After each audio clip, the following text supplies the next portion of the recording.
आज हम जिस मूवी की स्टोरी की बात करने जा रहे हैं उसका नाम है the gangster, the cop, the devil, जिसे लीड कर रहा है कोरियन सुपरस्टार डॉन ली। यह काफी एंटरटेनिंग मूवी है और यह ट्रू इंसिडेंट से इंस्पायर है। इस बार डॉन का मुकाबला एक सीरियल किलर से है। So let's start with the story. टिसॉक एक ईमानदार पुलिस ऑफिसर है। उसे क्रिमिनल, खास करके गैंगस्टर से बहुत नफरत है। वो आए दिन उनके अड्डे पे छापे मार के उन्हें परेशान करता रहता है, जिसमें सबसे ऊपर नाम है डोंग का। डोंग एक बहुत बड़ा गैंगस्टर है जो बहुत सारे इलीगल कामों में इन्वॉल्व है, जिसके शहर भर में कैसीनो और जुए के अड्डे है। वह अपने ब्लैक मनी को गिफ्ट सर्टिफिकेट्स के जरिए व्हाइट करता है।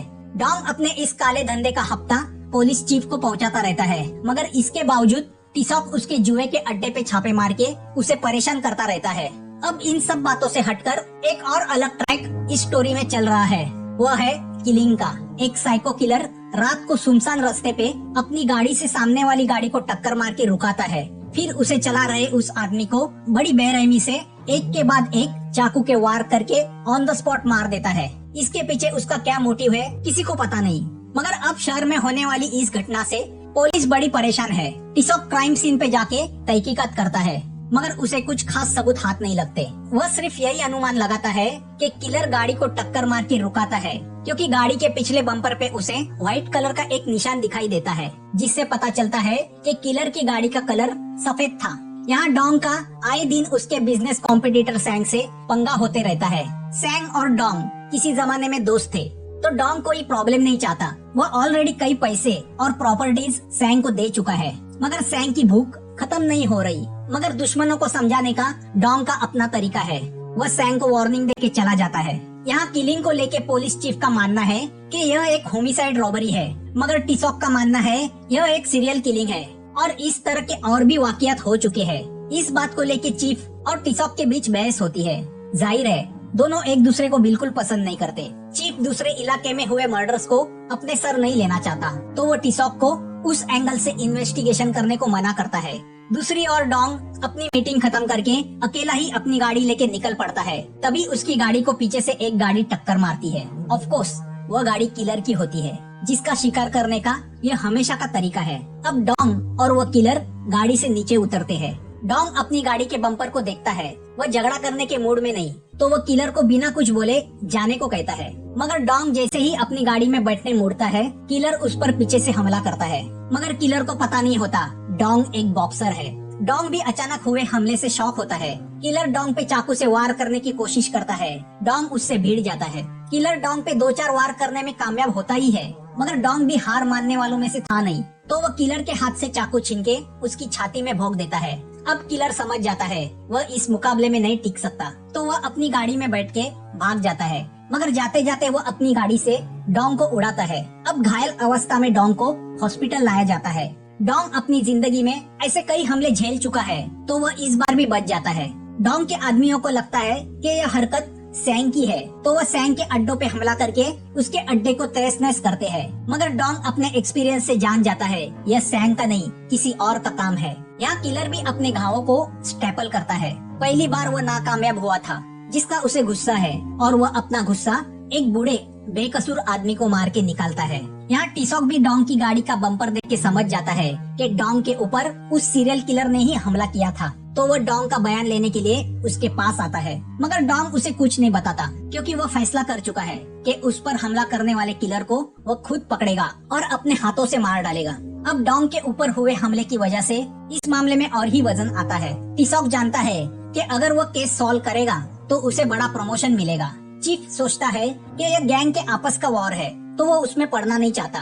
वैसे चीफ अंदर से तो चाहता है कि डोंग को विक्टिम बॉक्स में खड़ा किया जाए, मगर वो उसके पहुंच के बाहर की बात है, तो चीफ टिसॉक को इन्वेस्टिगेशन करने से रोकता है। यहाँ किलर अपना मर्डर करने का काम जारी रखता है। अब वह गाड़ी भी बदलता है, तो दूसरी ओर डोंग अपने लोगों को किलर के गाड़ी की डिटेल्स और किलर का स्केच बना के देता है। अब पहली बार उस किलर का चेहरा हमारे सामने आता है। डोंग के आदमी उस किलर की गाड़ी को ढूंढ निकालते हैं, और इतना ही नहीं, उन्हें वो चाकू भी मिलता है जिससे डोंग पे हमला किया गया था।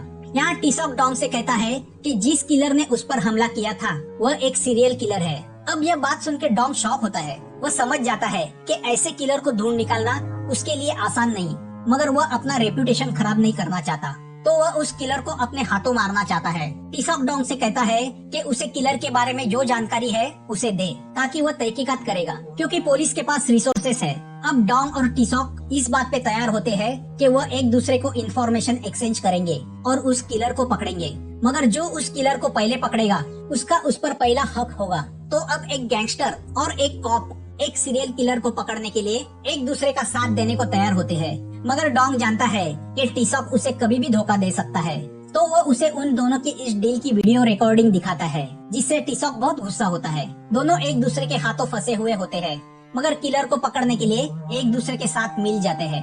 अब दोनों किलर को पकड़ने के काम में जुट जाते हैं। दोनों यही सोच रहे हैं कि एक बार किलर पकड़ा जाए फिर एक दूसरे से निपटा जाएगा।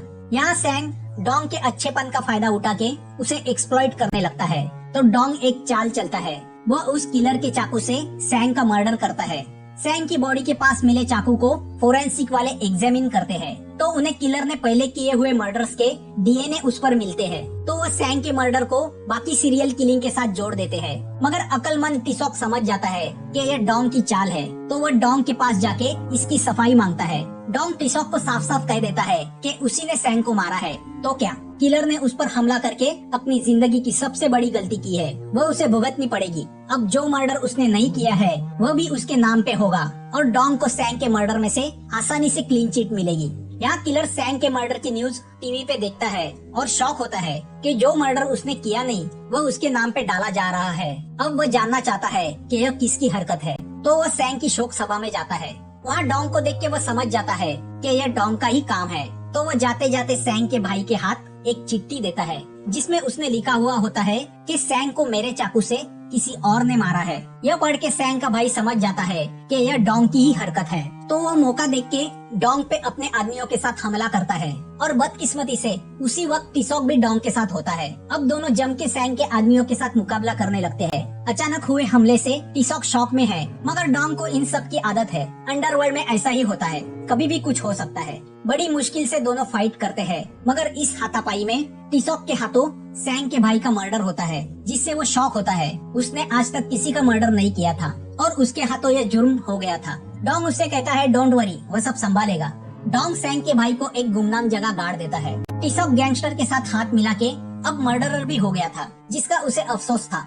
यहाँ एक रात किलर अपने तरीके से एक आदमी को मारता है, मगर इस बार वो उसकी बॉडी को अपने साथ लेके जाता है। अब वो किलर उस आदमी की वाइफ को फोन करके उससे पैसे की मांग करता है। पुलिस उस फोन को ट्रेस करती है। वो औरत पैसे की बैग लेके एक रेस्टोरेंट पहुंचती है। टिसॉक उस औरत पे नजर रख रहा होता है कि तभी उसकी नजर पास के बिल्डिंग के छत पे खड़े किलर पे जाती है। अब सब पुलिस उस किलर का पीछा करने लगती है, मगर किलर उन्हें झांसा दे देता है। यहाँ गाड़ी के अंदर मिले फिंगरप्रिंट से टिसॉक को उस किलर का नाम और घर का पता मिलता है, जिसे मिसिंग घोषित किया गया था। अब हमें उस किलर का नाम पता चलता है, जो होता है कांग। टिसॉक कांग के घर पहुंच जाता है। घर मालकिन से उसे पता चलता है कि कांग बहुत अच्छा इंसान है, उससे उसे कभी भी परेशानी नहीं हुई।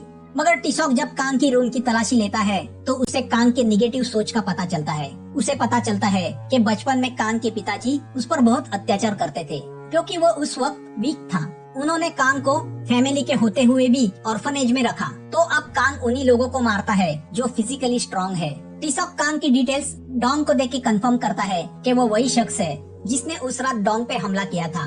कांग अपनी माँ को रोज एक फोन करता है। उसके फोन को ट्रेस करके पुलिस को कांग के एरिया का पता चलता है। तो अब टिसॉक और डोंग उस इलाके के सभी सस्ते रूम्स की तलाशी में लग जाते हैं। एक दिन डोंग एक हाई स्कूल के पास बारिश में छाता लेके खड़ा होता है, तो तभी वहाँ पे एक स्कूल की लड़की भीगते हुए आती है। तो डोंग बड़ी इज्जत से उसे अपना छाता देता है। लड़की छाता लेके बस में चढ़ के चली जाती है और उसी बस में पिछली सीट पे कांग बैठा होता है।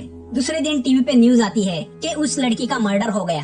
क्राइम सीन पे मिले छाते से डोंग पहचान जाता है कि वो उसी का छाता है और वो वही लड़की है जिसे उसने कल छाता दिया था। अब डोंग और टिसॉक दोनों समझ जाते हैं कि किलर उसी इलाके में कहीं है। एक होटल में पूछताछ करते वक्त उन्हें पता चलता है कि कांग ने वहीं पे एक रूम ली है। अब डोंग और टिसॉक के आदमी रात को उस होटल को चारों ओर घेर के कांग का इंतजार करने लगते हैं। एक कार में डोंग है तो दूसरी कार में टिसॉक। बड़े इंतजार के बाद कांग एक कार से धीरे से वहाँ से गुजरने लगता है, मगर इतनी शांति देख के उसे शक होता है और वह गाड़ी का एक्सेलेटर दबाता है। अब टिसॉक और डोंग दोनों अपनी अपनी गाड़ी से उसका पीछा करने लगते हैं। अब लंबी कार चेस शुरू होती है। डोंग अपनी गाड़ी से कांग की गाड़ी को टक्कर मार के उसे रोकने की कोशिश करता है, मगर कांग हार नहीं मानता। अब तीनों की गाड़ी एक दूसरे को कॉम्पीट करने लगती है और एक चौराहे पे तीनों की गाड़ी में बड़ी टक्कर होती है। तीनों की गाड़ियाँ रुक जाती है। डोंग कार से उतर के कांग की कार की ओर जाता है, मगर अंदर कांग नहीं होता। अब डोंग उस अंधेरी सुनसान गलियों में कांग की तलाश में निकल पड़ता है। उसके पीछे पीछे टिसॉक भी निकलता है। रास्ते में कांग डोंग के आदमी को चाकू भोंक के मार देता है और एक मोटेल में छुप जाता है। डोंग उसकी तलाश में उस मोटेल में पहुंच जाता है और दरवाजा तोड़ के बुरी तरह कांग को मारता है। फिर वो उसे घसीटते हुए अपने अड्डे पे लेके जाता है, मगर साइको कांग इस हालत में भी हंसने लगता है, जिससे गुस्सा होके डोंग उसकी और पिटाई करता है और उससे कहता है कि उसने गलत आदमी के साथ पंगा लिया। कांग डोंग से कहता है, तुम में और मुझ में क्या फर्क है? मैं भी लोगों को मारता हूँ, तुम भी लोगों को मारते हो, मगर तुम्हारा मोटिव अलग है, मेरा मोटिव अलग है। तुम मुझसे ज्यादा गए गुजरे हो क्योंकि तुम महज पैसों के लिए लोगों को मारते हो और मैं मेरे ऊपर हुए अन्याय की वजह से पागल होके मार रहा हूँ। अब डोंग कांग के टुकड़े करने के लिए एक बड़ा चाकू उठाता है और उसकी गर्दन उड़ाने जाता ही है कि तभी टिसॉक अपनी गाड़ी अंदर घुसा के डोंग को उड़ाता है। डोंग बेहोश होता है। अब टिसॉक कांग को अपने साथ पुलिस स्टेशन ले आता है। अब सीरियल किलर के पकड़े जाने से बड़ी धूम मचती है। टिसॉक अपना पिछला गुस्सा निकालने के लिए डोंग की जुए के अड्डे पे छापे मारता है, जिससे डोंग बहुत गुस्सा होता है। कांग का केस कोर्ट में खड़ा होता है। सब चाहते हैं कि कांग को फांसी हो, मगर कांग के खिलाफ कोई ऐसा ठोस सबूत नहीं जो उसे सजा दिला सके। टिसॉक कांग से कहता है कि लोगों को मारना यह क्या तुम्हारे जीने का मोटिव है? कांग उससे कहता है, मेरे जीने का कुछ तो ठोस मोटिव है, तुम्हारा क्या है? तुम कभी पुलिस के साथ हो तो कभी गैंगस्टर के साथ। कांग कोर्ट को बताता है कि अगर मैं मर्डरर हूँ तो वो गैंगस्टर्स मुझसे भी बड़े मर्डरर है, जो आए दिन लोगों को मारते रहते हैं। वो पुलिस वाले ज्यादा गुनहगार है जो ऐसे लोगों को सपोर्ट करते हैं। अगर वो लोग इनोसेंट है तो मैं भी इनोसेंट हूँ। कोर्ट में केस को फिसलता देख टिसॉक डोंग के पास आके उसे रिक्वेस्ट करता है कि वो कोर्ट में आके गवाही दे ताकि कांग को सजा मिले, मगर इस बार डोंग टिसॉक से डील करता है। वो कोर्ट में आके गवाही देगा, मगर उसकी एक शर्त है। टिसॉक उसकी शर्त को मान जाता है। डोंग कोर्ट में आके कांग के खिलाफ गवाही देता है, अपने जख्म दिखाता है और उसने कांग के ऊपर जो वार किया था वो भी दिखाता है। वह और भी सबूत अदालत में पेश करता है, जिससे कांग के मर्डर की लिंक जुड़ जाती है।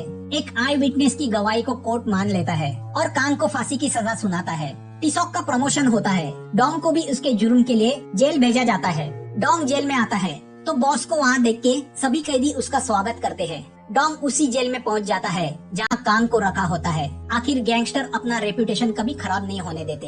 यही तो डील डोंग ने टिसॉक से की थी कि उसे भी उसी जेल में रखा जाए जहाँ कांग को रखा जाएगा। डोंग को देखते ही कांग समझ जाता है उसका क्या इरादा है। मौका देख के डोंग हाथ में रस्सी लेके कांग की ओर बढ़ता है। डोंग कांग से कहता है, इस गेम को मुझे ही खत्म करना था। डोंग के चेहरे से हमें साफ पता चलता है आगे क्या होने वाला है। मूवी यहाँ खत्म होती है।